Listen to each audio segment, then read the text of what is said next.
వెనిజులాలో అధ్యక్షుడిని ఎత్తుకుపోయిన తర్వాత వచ్చిన ధైర్యంతో అకస్మాత్తుగా ట్రంప్ చేసిన వ్యాఖ్యలు చేస్తున్న వ్యాఖ్యలు నాటో ఉనికికే భంగం కలిగించేటటువంటి పరిస్థితి వచ్చేసింది.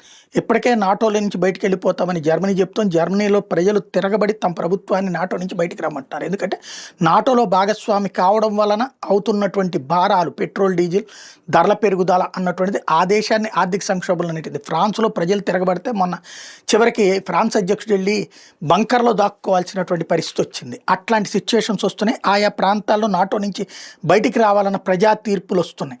ఎందుకంటే ఇప్పటిదాకా నాటో యూరోప్ యూనియన్లో ఉంటే గనక సెక్యూరిటీ అమెరికా అనుకుంటే, ఇప్పుడు అమెరికా అదే నాటో యూరోప్ యూనియన్లో భాగస్వామి అయినటువంటి డెన్మార్క్లో ఉన్నటువంటి గ్రీన్లాండ్ను కబ్జా చేస్తానంటే బహిరంగంగా ప్రకటనలు చేస్తుంటే ఇంకా సెక్యూరిటీ ఏంటి? అమెరికా దగ్గర మనం ఎందుకు ఉండాలి?